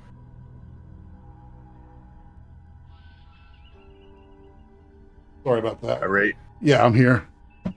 I am here and ready to roll. Let's roll that shit. To what time? No, just hit play. All right. Wise's lecture includes frequent and repeated racist and anti-American statements, including A, rich white people telling working class white people that their problem is other working class people who just so happen to be browner than themselves. That is the whole history of America. B, let's be clear. Our ancestors from Europe were the losers of their societies. What? C, liberty and freedom? You think we believed in that? What history book had you been reading? We didn't believe in that. Number 3, a 1 hour and 23-minute lecture from Robin DiAngelo, whose entire talk is consumed with how all whites are quote unquote fragile due to their culpability and complicity in our quote racist system, close quote.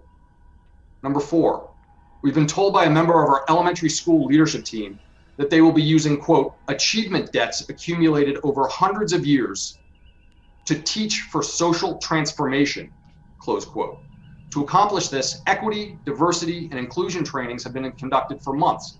I'm told partially funded by state grants for all teachers, faculty, and staff. In my opinion, these kinds of teachings and trainings are as objectionable as they are false, inflammatory, and yes, racist. They have no place in our New Hampshire schools and in the training programs of New Hampshire companies. I'd like to conclude by saying I'm the son of a Marine veteran. My grandfather and several great uncles served in the armed forces and fought the Axis during World War II. Some of my ancestors were rounded up, sent to camps, and exterminated. My Sounds family knows familiar. what racism and white supremacy looks like. We've fought and we've died to defend the United States and the egalitarian principles for which it stands. It is sad commentary about our times that we need House Bill 544, but the reality is we do. Our children deserve to be taught the history of this nation for all of its greatness and all of its flaws. They do not deserve to be indoctrinated with hatred, not only of themselves, but also of those who choose to love this country. I humbly request you pass House Bill 544 so I can send my kids to school free from racism, discrimination, and racial stereotyping. Thank you very much. Nice. God, you understand why I was like, well, business owner has to be part of this. Definitely. He was My really, kids are that was really okay. good. Yeah. A concerned citizen, but sticking his neck out to save the Republic. Good man. Because it's kids. See, Yep. okay, we were talking about this, and Becca was on Insomnia stream, and we were talking about this. The government is talking, we're talking about schools not opening, and they keep citing things like masks and stuff like that. And Becca was talking about like her kid was getting the headaches from the CO2 poisoning because there's oxygen deprivation when you make children with young lungs breathe through a mask. There's also this raised in face rashes, which is actually impetigo. Let that sink in. Children that are teenagers are getting impetigo because they're forced to wear I've seen masks. some of the videos. Of What is people that? That are wearing masks multiple hours a day. It's a staph infection that's topical. It's really bad. It's a topical staph infection you generally see in little bitty Where babies does it come from? and toddlers. It's little kids with dirty hands sticking their fingers in their nose and creating little cuts, and it'll create a topical a staph infection. Got you. I see what you're saying. It's a staphylococcus infection, and it's really common in little ones. It's really uncommon in older kids because you now have the coordination to not shove your fingernail into the side of your fucking nose when you pick it. And now kids are getting these diseases. But we were talking about it, and it was the teachers unions demanding ventilation systems and all this, that, and everything else. And right, I know you feel like you need to after something mentions it, right? Some sort of weird psychosomatic. Don't get impetigo. Wash your hands, man. Anyway. All right, what's next? If anything, everyone's been washing their hands so much more in the last year. I'm not worried anyone here has no that problem. shit. Wash I was the already layer a of frequent skin. hand washer. I was already a frequent hand washer, so nothing has changed for me. Yeah. No, So I'm not Irate, too much for me either. Irate, I know that I have an unlikable feminist on this list. Oh, good. We've been going on. Well, actually, I have Let's another do the unlikable feminist fucking, and But then that we was can more honest. go straight up to AP's show. So No, let's go straight to the 548, which is the most honest person opposing the bill.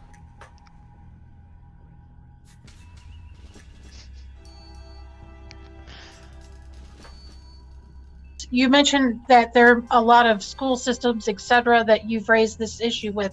Did you ask anyone that is a person of color their view on this? Well, actually, I didn't say that I raised it up in many school systems. I went through discovery, and I noted that to answer your question, I think where you're going with this, the Meyerholt School in Cupertino, San Jose, California, is 70% Asian, and a large majority of those individual parents, 70 percentile, are foreign-born, and they're immigrants to this country. And it was they that raised this up at the Meyerholt School, and where the advocate who was against the critical race theory, who is an Asian woman, spoke very strongly, and in fact was on Fox News speaking against the slides that I forwarded to you that were used in the curriculum. Okay. So you asked no person of color. Thank you. Bottom left that I'm talking about.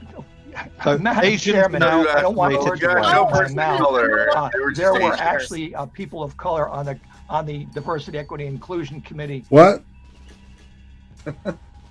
Oh, like it was hilarious. So like she was like, yeah, I asked a whole bunch of people that are Asian about this, and they had negative thoughts. And then this representative Chris Schultz said, so So yes, no people of color. Because Asians aren't people of color. We've actually talked about this on stream. They don't count. Yeah. Asians don't count. Not anymore. They're too based. They love their family. Too base, too successful. And plenty And of they Arabs love their being family. amalgamated as white as well. Yeah, and they have strong family ties. They believe And in the- fathers in the home. Yeah, and the only explanation for those sort of outcomes is white adjacency. Or Of the course. critical race theory. So Yeah. Yes. Oh, and also they come from countries that actually are either are or have suffered communist regimes. Yep. But There's we a can't lot of talk them. about that because that The wasn't Koreans, real the that was Vietnamese, not that the wasn't Chinese. real communism. I know. I don't care for that kind of argument. Yeah, I've been I know you through don't, million times. and I don't either. But it is. They just the didn't do answer it to right. you, is Oh, that I wasn't know. real communism. They've done it Yeah. 25, 30 Nerd. times. It's never been done right. Hmm. It's almost like it's a failed idea. Mhm. Okay. All right, so what let's hear next? this.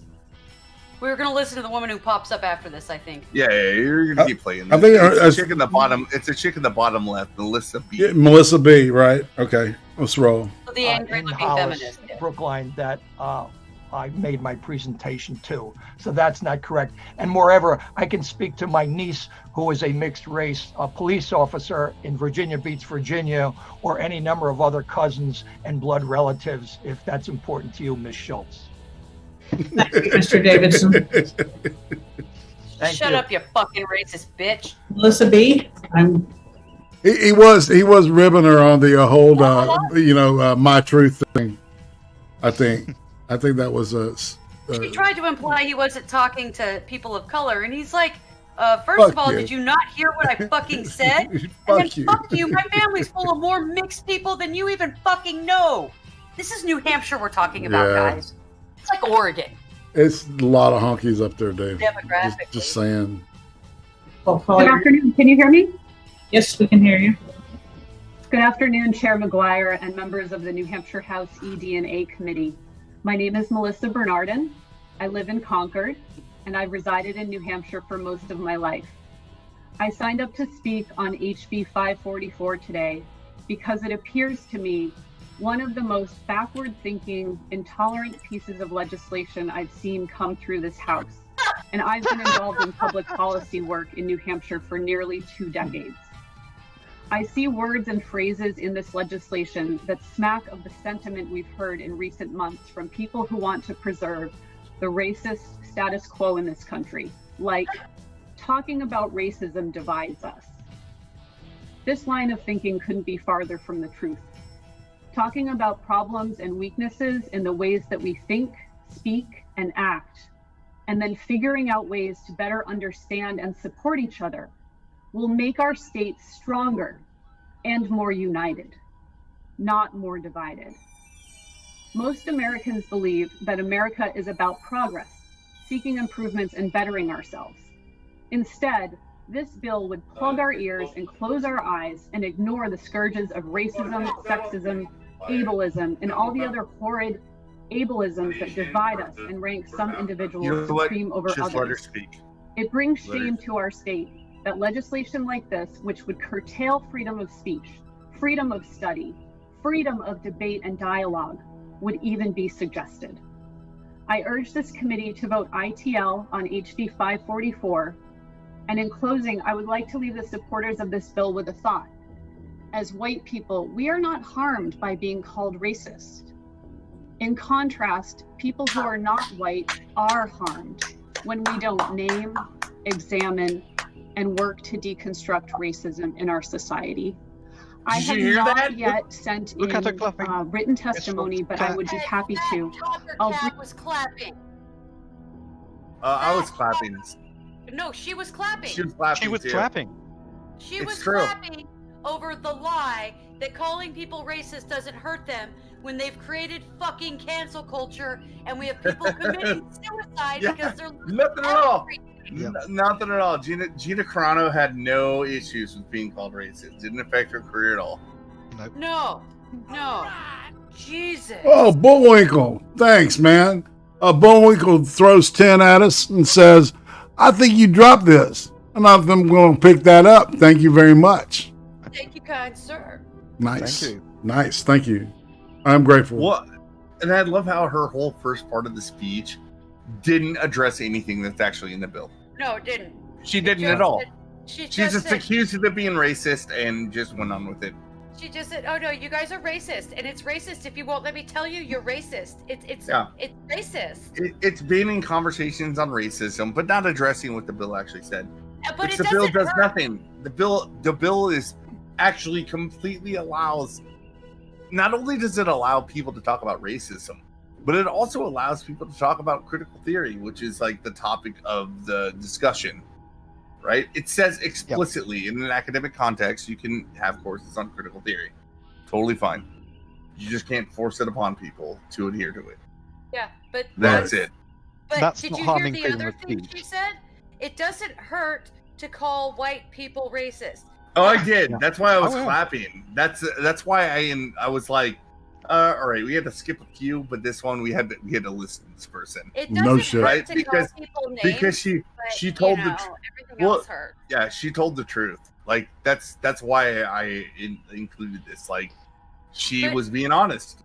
But Her honest belief is that this bill will make it so you can't call white people racist. That is like literally what she's saying. This bill says you can't call white people racist, but you should be able to call white people racist because it doesn't hurt them. Because apparently white people feel less than regular people or something. I don't even know, dude. My point is that when you keep hollering, like, the term racist is no longer just a name calling thing anymore. The instant they decide you're a racist, they try to destroy your life. You're done. You're done. You're over. So it's she's And the whole- fucking lying on several levels. Well, and she knows that because, like, once again, it goes back to that section B, where that limits their ability of imposing a moral authority, at least on people that work for the New Hampshire government, and that is a big deal. Okay, sorry. What were you saying, Irate? No, it was just nothing. Okay. Right. I don't know. I feel very honestly that this hearing and what happens with this bill is going to reflect on the future of this country and the ideas that this country is going to represent. And I am not one of those people to like harken back and be like, I love what this country does or whatever. Like, I'm a libertarian. I don't actually care, right? But there's a cultural war happening right now, right? The cultural wars are real. And if New Hampshire can't look at this bill and be like, yeah, that's fucking common sense and we're gonna pass it, what is that gonna say for the rest of the country? Well, if it passes, that becomes the tool that you can now pressure politicians across the 49 other states to pass the same bill, or pass it as a ballot. Put it up as a ballot initiative in states that allow ballot initiatives. If it passes, it's a huge win. But if it fails, that's what scares me. Yeah, if it fails, because the language really of that bad. bill is, I'm sorry, man. Like that. The reason we read the bill beforehand to everybody, and I sent you the link to the bill so you could read it, is there is nothing objectionable about what they're trying to say. Like, it is literally just saying, like, don't be racist, don't be sexist. That's it. Like, from the very common understood definitions of what it means to be racist or sexist. Yeah, it reaffirms common sense rules that everyone's been following for 50 years until these idiots showed up.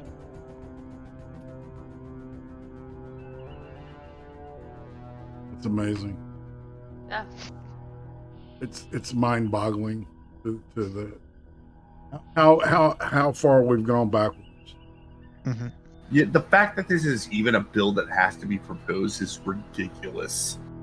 It is ridiculous because I'm 99% sure that federal law already states this. This is like a 1974 bad performance art shit. I mean, that's where we're at. We're back in that era of what is it? The second wave of feminism, third wave, early third wave shit. Yeah, it feels like gaslit Timothy Leary. There's some elements of that there too.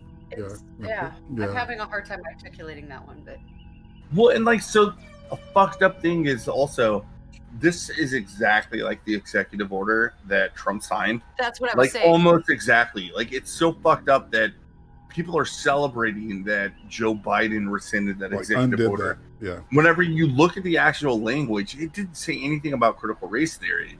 It did call out very specific things. Like, I don't know how, like, if the American people like saw the plain text and they're like, here's the plain text of something that people want to pass. I think the vast majority, like I'm going to say 70% of people would be like, yeah, I'm on board with that. That's fine. Right? And the 30% is going to be the 20% of people that are indoctrinated with a critical race theory.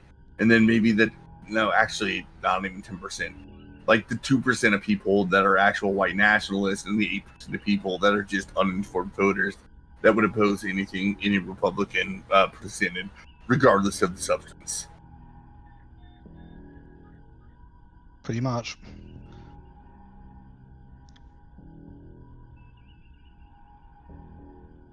Man, sorry. All right, so I got a little bit fiery about this one, and I know we came to the end, but I got fiery about it for a reason, because this is us actually seeing the applied effects of everything we've been talking about on the stream. Can you imagine that shit? Well, anyway, I'm not going to go there. I had some science fiction, scenario that's terrifying. You know, they can listen to you all the time. Anyway. Okay. All right, so we want to hop back into the 2 minutes I hate room. Let's do it. Well, can we listen to this crazy bitch finish? Because I bet she doesn't have very long. I thought she was done. Didn't play it, but I think she's done. She was? You think she was done? Okay. That was the last thing she said. I wouldn't have stopped it because I was the one that pre-screened this. There's some other interesting things in the stream. So if anybody watching really wants to watch like the full debate on the bill, yeah, it's really long. Like our stream went really long because of it, and I was cutting stuff out. But let me find the link to the video. You guys can talk while I do so.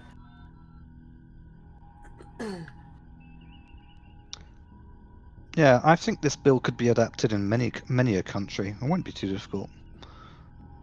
This could really be a very useful little tool. I could say in France right now, the government has woken up to the fact that under the arguments, under the guise of decolonization, they've imported critical race theory wholesale. They've adapted it to their goals, and they're now pushing back. They're now pushing back on this, and the British government is pushing back on this as well, especially on cancel culture. Universities can now be fined if they deplatform speakers, for example. It's only the beginning, but they actually. There just seems to be a drive against it. So they're slowly realizing that they're being sold a bill of goods that isn't truly what it is. Yeah, it's a Trojan horse. It's a Trojan horse, but remember, France is under a wave of Islamist terror attacks.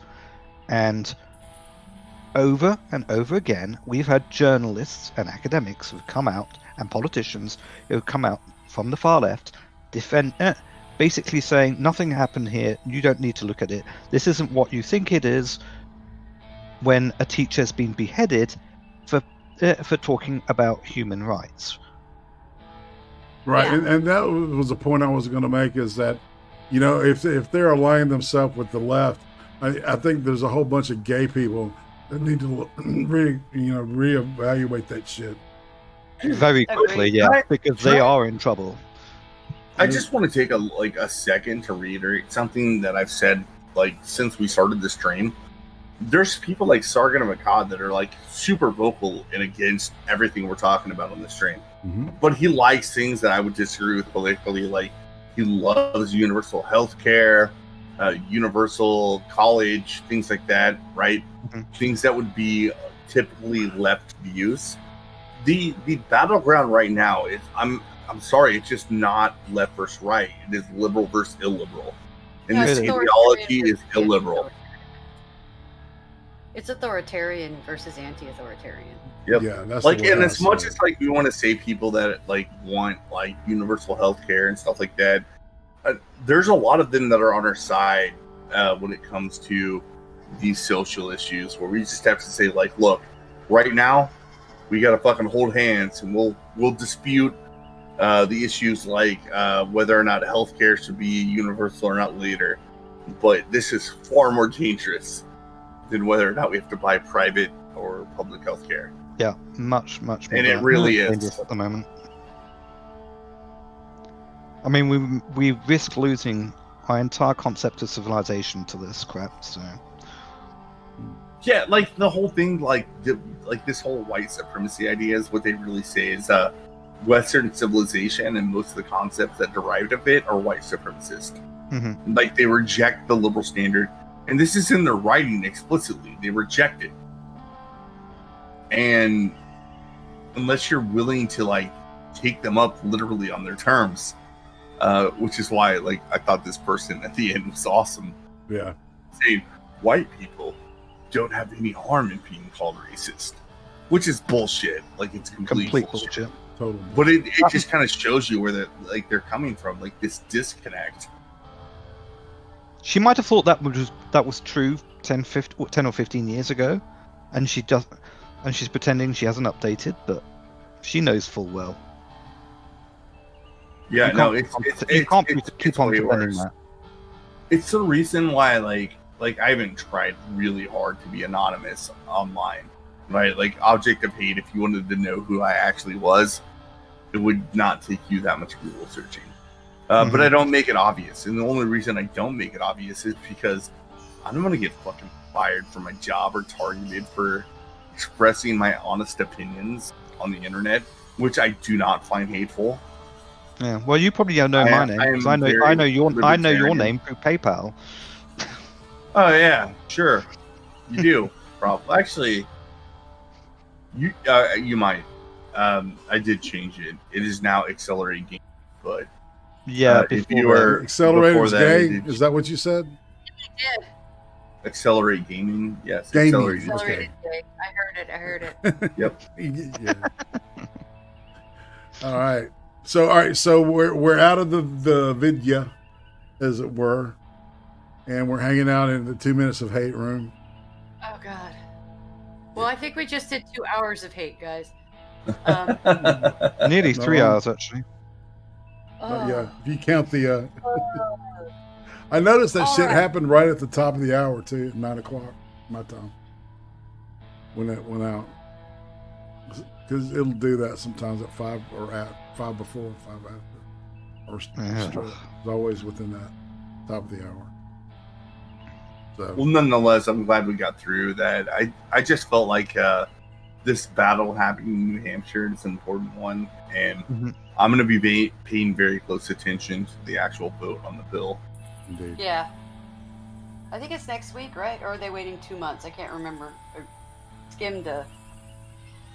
I don't know. Maybe we should really should, like I talked about it jokingly before, but maybe we should like pick a night where we're going to do a shorter stream and see if Carlin will just come talk to us a little bit about what's going on in New Hampshire. I would, man. Look, if you could get either her or Lindsay to come in and just hang out and we'll explore this shit. Yeah, we'll start with Carlin and just be like, look, we're people with like different ideological backgrounds, right? We're mostly somewhat right wing, but that's not even true. It's him, and you're a fucking hippie. I just got a smooth brain boomer over here. You know? Like, we just want to. We went over the whole hearing. We just want to ask questions about what's going on there. I am the opposite of a straight-laced right-winger. Oh, and also I'm a fiber artist just like her. I just Alright. don't knit. I crochet. We'll try. A fiberized. Look, hold on. I thought that All was right, like a porno thing. Here's how this is gonna go. All right, we're gonna cheat, and trust me, in this business, nobody's gonna fucking blame you. Friends with Aiden. Aiden's friends with Carlin. You're gonna message Aiden. Man, I was and be just, like, I would, hey, no, man. I don't know. I just want to build a bridge with Carlin. Just a short time because our last stream was about this New Hampshire bill, and we just want her to come on the stream next week. I'll just hit her to up talk straight about it up. a little bit. I'll hit her straight up, just like I'll hit Carlin Borshenko up myself and do it. Yeah. I'd rather do that than you know. I'm not trying to tell you to beat around the bush. You know what I'm saying? I'm just saying, like, just be honest. Just being like, Aiden, I know you know this person. We really have a desire, and it's based on our content. Like, it would make a lot of sense. Like, Yeah. it's not anything You're not wrong. nefarious. You're just like, if you can help me, like, get the bridge to the person, that'd be awesome. Sweet. I can do that. I can do it. So you can do it. That's right. So I'm gonna plug something tomorrow. I want to be talking with Sunburst, also known as Moonsock's wife. Monday, Beck and I are going to be looking at Cuba. What do y'all got coming up? I got the Friday show with you, and I've got homeschooling all week.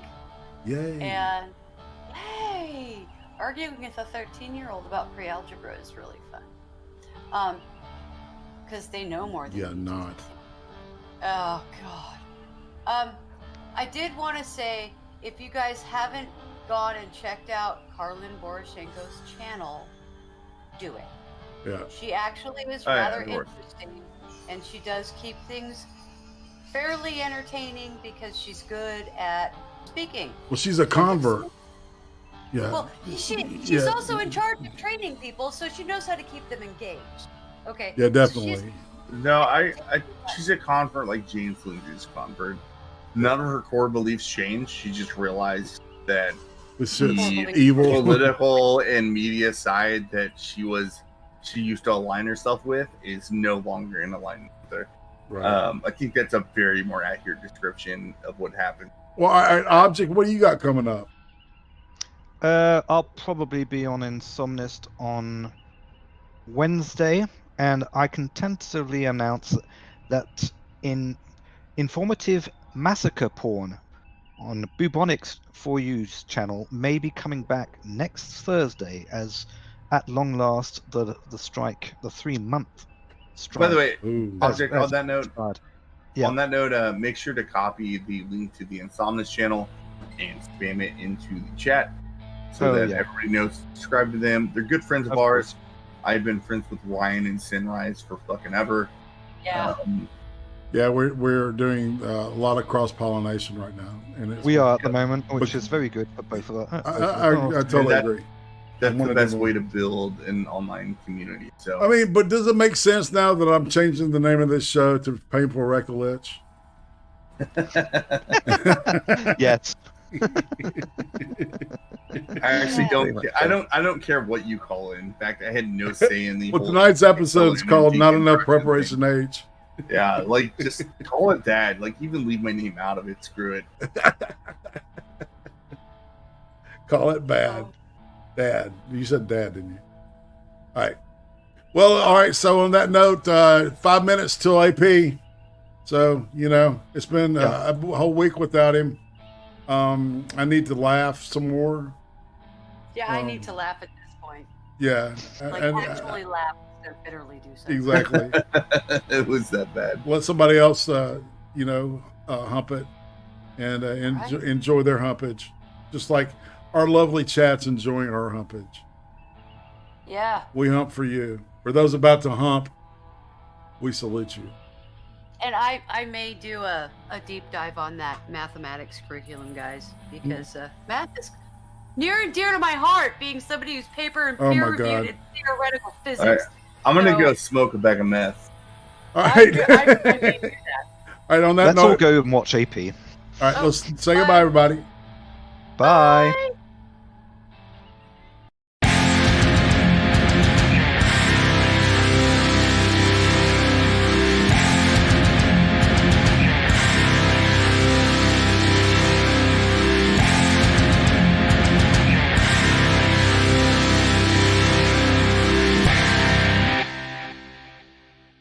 Heavy Tell Records presents.